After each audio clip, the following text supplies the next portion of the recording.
Hi everyone. I wanted to take a moment to talk about the world issues that are at hand right now, particularly the abduction of the girls in Nigeria. It's getting a lot of news, attention, media coverage right now. And a friend of mine, Jenny G. Perry, posted something on Facebook today that really struck a chord with me, and I wanted to read it all to you because I wanted those of you that follow me and maybe don't follow her yet to hear her words because I couldn't have said it better myself. So I want to read to you what she posted yesterday. I'm not going to entertain any negative energy about this, but I'm fucking pissed as hell that this happened. What I did do is I prayed with my kids about this. I put this situation in a divine place, and I will use my big mouth to speak for those women that can't. Do I think men are bad? It's absurd.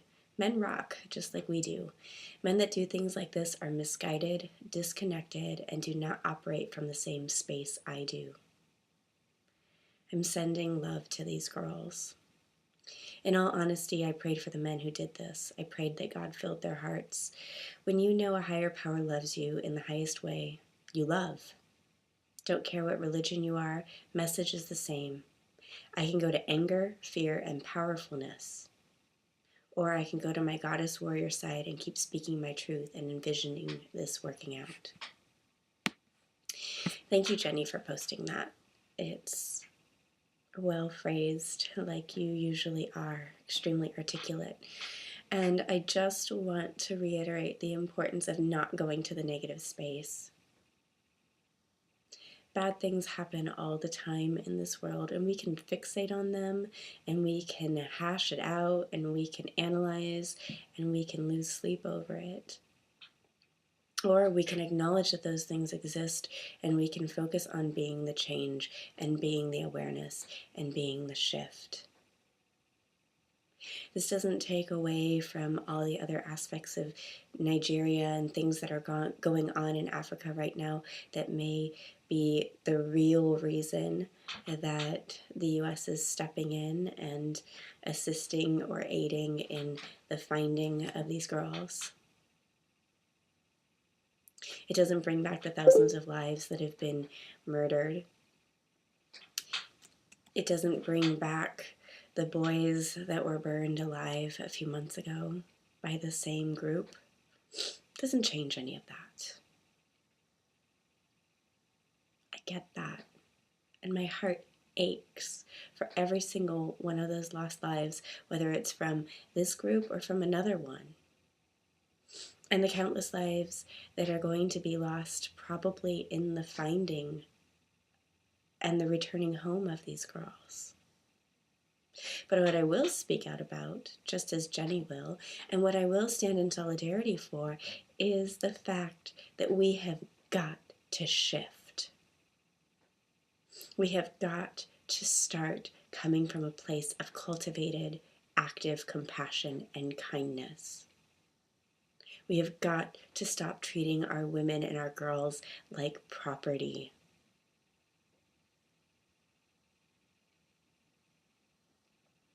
And when these things do show up in the media, we have to talk about them, and we have to talk about them to our children in a way that they can understand the importance of compassion, not to drill further fear into their hearts.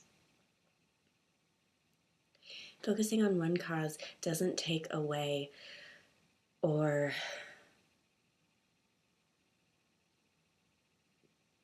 reduce the importance of all of the other huge causes that are out there right now. They're all priorities in different ways. And this just happens to be one that I'm really passionate about. It happens to be one that Jenny's really passionate about, and a lot of other women that I know, because it hits close to home. And more importantly, just like Jenny said, I am praying for these men. I am praying for every gunner, for every lost teenager or 20-something who felt unseen and unheard and lashed out, whether it's in our country or in a different one. I am praying for every lost soul who feels like they don't have any other way to express themselves than through violence. That's who I'm praying for. I'm praying that they wake up. I'm praying that they have more consciousness. I'm praying that they have more awareness. I'm praying that they find the compassion within themselves to shift. And I'm praying that those around them continue to believe in them so that they have the support and the momentum of energy to actually change. Because we are growing and we are expanding. And we're going to continue to do so. And that vibrancy and that awareness and that consciousness is going to become the dominant force on this planet. And it's going to be so brilliant when that happens. Because it's happening every day. And so I ask you, when the news becomes too intense, to do one of two things. Focus on the positive and be the change. Or, if you're not capable of doing that, turn the news off.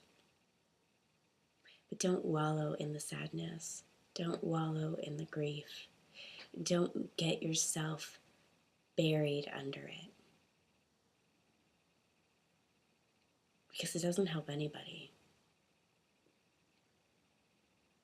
This is a heavier message than what I usually deliver, but I think it's really, really, really important to understand the importance of your thoughts, of your energetic vibration, of your emotional state. It absolutely has an effect on everyone around you. So again, I ask you, what are you going to choose to put your energy towards? Right now, I'm putting my energy towards gratitude and love and appreciation that people are stepping up and stepping out and wanting to change and wanting to make a difference and wanting to bring these girls back home to their mothers and their families safe. That's what I'm holding space for. I'm not putting any focus on the atrocities, not because I'm turning a blind eye and pretending like they don't exist, but because I'm not feeding those demons.